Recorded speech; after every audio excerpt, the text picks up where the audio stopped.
So I think online, I see a lot of confusion about where to start with singing or how to really just begin on working on it as an instrument. I think you see a lot of people and a lot of teachers that clearly already can sing pretty well and that haven't had to go through kind of just the initial beginning stages of kind of how to set things up, like really what's the basic connection of what's going on. And then we see a lot of stuff about things like breath support and things like posture and standing. And I think it's all well intentioned and I think obviously has its place to be thinking about those things when the time is right.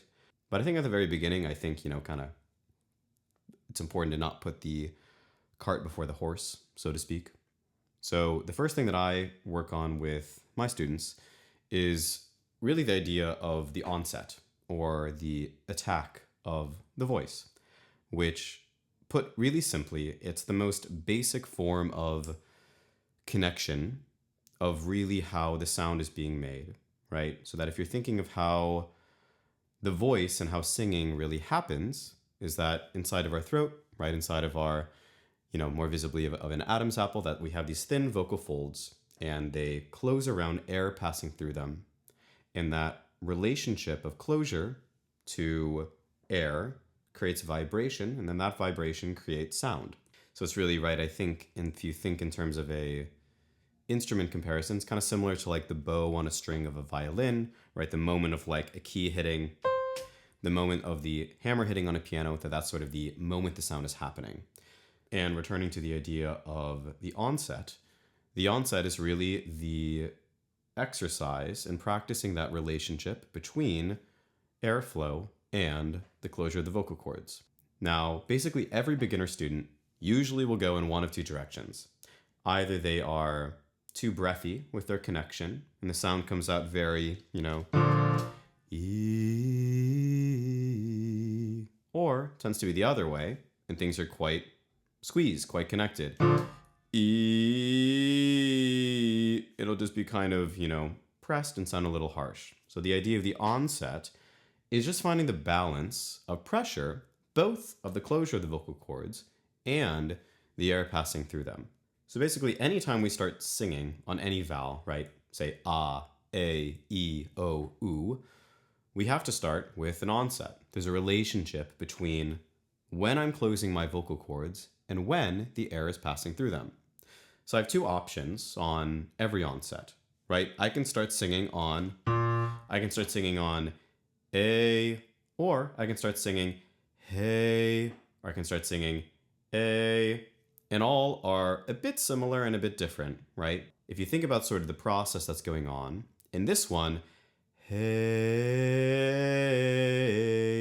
then in that example, we have the breath is moving through, and while the breath is moving, we're closing the vocal cords around that, and it tends to be a bit loose, the sound sounds breathy and not very connected. On the other side of that, we can have the onset be closed before we attack it, right? So we can go a, where you can hear at the beginning there's a, which sounds like a bit of a glottal attack, which we kind of know from in English or just in languages in general. We have that sound that we use pretty often. So the first lesson really to learn is how to control that feeling of contraction, because it's one thing that we just do not hold intentionally in speech.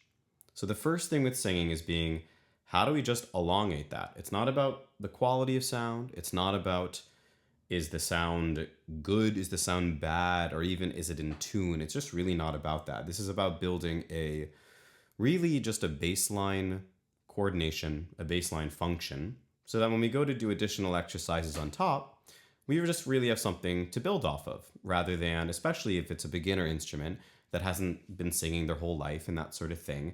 And this is the sort of thing that just gets a little bit out of shape. So, in thinking about really simple exercises for training the onset, the main thing is just actually to identify it at first. And some people, this is a lot easier than for others. So I think it's really nice to come at it from a speech perspective rather than like sing this note. I think we can get to that in a little bit of time. But just to start for now, let's think about just finding it from the speech context. So we make the sound really naturally all the time, right? I like to say that One example of this, right? If you're thinking of the sound that someone makes in the gym, for example, that if you're gonna like do a deadlift or something like that, you're gonna go, huh, right? And you're gonna, huh, and you're gonna squeeze your cords as you're gonna like pick something up as a bracing mechanism. So obviously with singing, we don't want to sing with that sound. That's obviously quite heavy and quite harsh. I'm not gonna go, huh, I basically cannot sing on that because it's so much force that there's so much air that I'm preparing to push at the vocal cords that they have to get very tight and very squeezed to stop that air.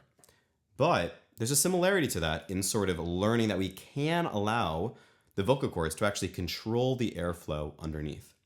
So an exercise I like to give people is that, so to make a similar type of sound, to go, huh, and then, as you're coming from there, actually trying to lighten that mechanism as you're going through. So if you're going, huh, huh, huh, huh, right? So how are you still able to get that feeling of contraction of the vocal cords while you're actually lessening the airflow from beneath? So I'm really actually not too concentrated on changing the type of closure or the type of sound here. I'm really focused on how do I not push so much air while maintaining the fact that the chords are really still coming together. So just practice that a couple of times, see if you're able to identify that. I will say, I think a common mistake that people try is that it's not about making that sound, right? So it's not about going, huh, hey, a, right? So it's about, huh, and I'm actually leaning the vocal cords, the closure of the vocal cords, on that airflow coming from beneath. So after you find that, the first thing to do is really just to call out from that sound, right? So what I mean by that, by calling out, is just to call out as if you're saying hey to someone across the room. So for this, we're going to use the vowel A, really like in a very English sense, that you're going to say A. You're going to call out to someone, say, imagine that you're seeing a friend, I don't know, 15 feet across a room, not super far, but also not super close either. The type of sound that you're just needing to get someone's attention, but you're not yelling, you're not screaming either. You're just, hey, you just need to, get someone's attention over there. So to find that, try to come at it from the closed position. So to go, hey, right? So the difference of that and the thing to practice is to not go, hey, right? Where you can hear there, hey, I'm letting that go and then creating the sound. Where rather, when I'm coming from the closed position, I'm going, hey, hey, hey. It's almost like I imagine the vocal cords coming together and they almost lean down on the airflow beneath. It feels to me, and from the perspective of the singer, like I'm actually not pushing any air. Like I'm not really doing much. Like I'm not expelling that energy. It actually feels when you're making the sound, hey, it's pretty dry in the way that voice is coming back at us and the way that we are lengthening that sound. So I think that's a really good first way just to practice this. And I think the thing to do is not to worry too much about pitches again. So to kind of take this up in the range, right? Hey, over time to be able to just sort of, glide through the voice like that. I think it's easier said than done when you are used to having more of a air first approach to the singing voice. And again, there might be a time for that and a genre in which I think that is stylistically correct. But for the beginner voice and building the instrument from the bottom, I think this closed onset is really the way to go. So 2 more things to try out. One is more of a separated onset, which I will say is more of the classical approach. If you look back in more like old school pedagogy books, it's really about an immediacy and a precision. In contemporary styles, we don't need to be that precise. It's just not, we aren't asked to do it. Sometimes it's nice to do, right? It's the sort of thing where, if you're able to be really precise, you're obviously going to do it in a coordinated way when you do it in a more loose, casual way too. So for male voices to try this out, we're just going to try just bouncing this onset just to get a relationship of this feeling of the closure again, down low in the range. So for baritones or basses, I would start really quite easily. This should be more or less in the speaking range, a little bit higher than the speech tone that we actually speak at. So for me, I'm going to be attacking that more like an A. So I'm going to tack on an A. If you're more of a tenor voice, that might be more of a C, or that might be more of even a D if you're really more of a high voice. And for higher treble or female voices, usually it's good to start this around an A flat is a good place to start. But again, if you're even more of a lower voice, maybe an F sharp. And then maybe if you're really a high voice and you don't speak that low and you're more of a head voice speaker, then even going up to more of a C. Though I think for most voices that'll feel a bit high at the beginning. So you feel free to start this lower and to not take this too high. This is really about finding a core basis at the bottom, and then over time we'll build that up, and we need different things as we go higher. We don't, right, we're just adding in different types of things to help us get up there. This is more fundamental down lower in the range. So to just feel this, really simply, I'm just going to, so I'm going to go on an E vowel here because I like the contraction and kind of the narrowness of it. I'm just going to bounce a couple of times. E, E, E, E. I'm not worrying much about tone, about quality, vibrato, anything really.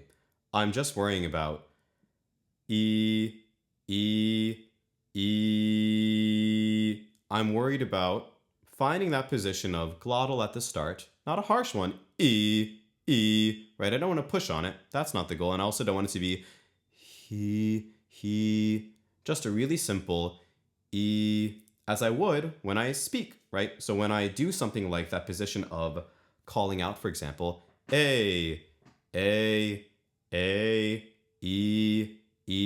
you can hear that relationship to this feeling of closure and simplicity in the sound down here. So I would just take this around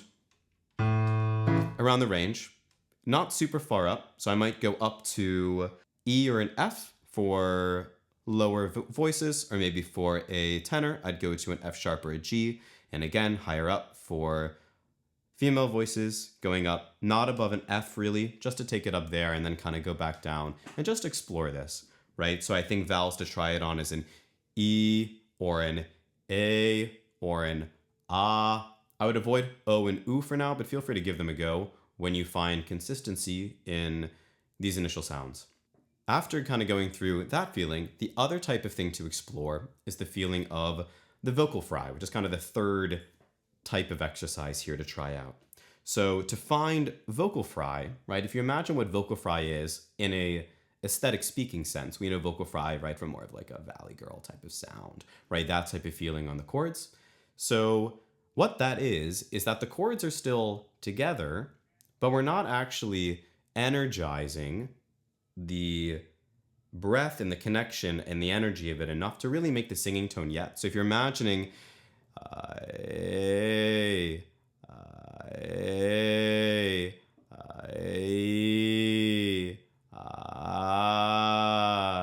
is a way of, it feels like you're almost finding just the minimum amount of air passing through with the contraction of the vocal cords to really be able to create a singing tone. And again, this might get a little squeezed sometimes, and then that lets us know that we're just squeezing too much at the vocal cords just because we're used to blowing too much air.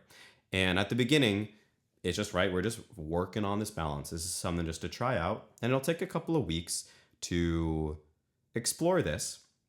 But again, to this vocal fry, again, and also vocal fry is quite useful and quite cool because it's something that we can use aesthetically, right? If you're thinking in more of a stylistic sense, that you can hear there's kind of that feeling of the vocal fry being the initial sort of point of connection when I might go to actually sing a song. Like it has a aesthetic to it, which I always find interesting because I think it's one of these things that singers do kind of naturally because it's a natural process and it feels good to do that in the context of singing, but it can also be trained. So I would use the vocal fry really, really similarly as we were talking about the onset exercise one before. So for example, same notes, kind of in a similar range, to kind of find this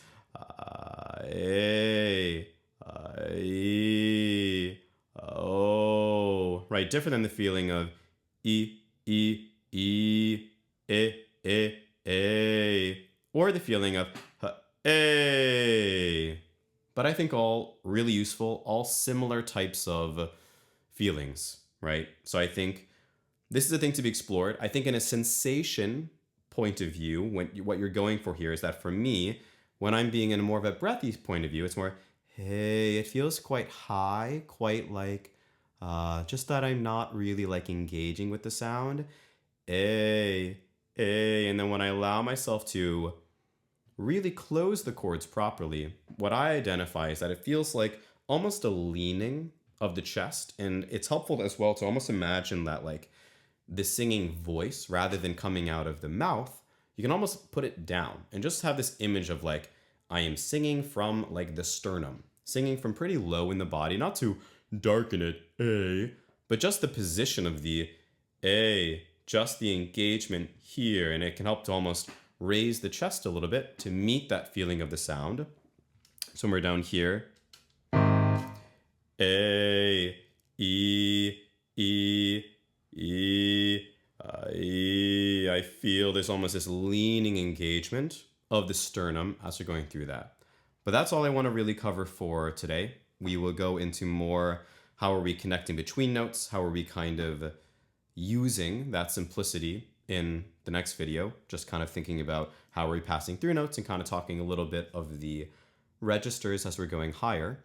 But I think this is a really helpful first way to go about things. And if you have any questions, feel free to leave them in the comment section below. Feel free to like and subscribe. Also, there's a link to my website where you'll find a bit more information about me.